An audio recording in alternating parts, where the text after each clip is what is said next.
yang hadir, Bapak Kapolda, Kasdat, dari Koordinator Kejati, Kepala Bulog, dan kantor PT Pos Indonesia.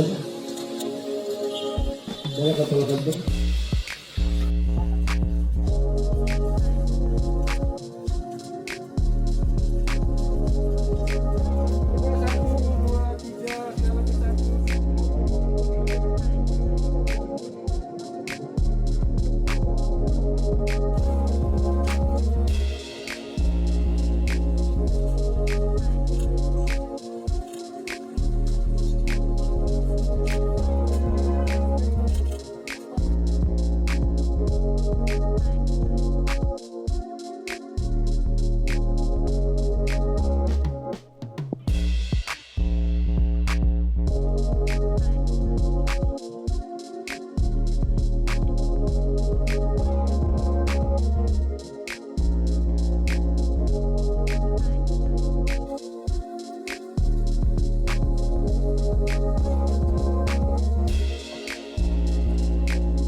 Saya tidak akan tinggal diam apabila nanti beberapa kabupaten kota yang merugi.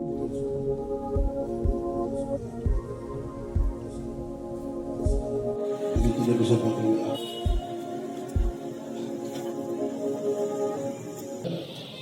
Soalnya sekarang orang cuma lihat. Terima kasih sudah nonton. Jangan lupa like, subscribe, dan share ya.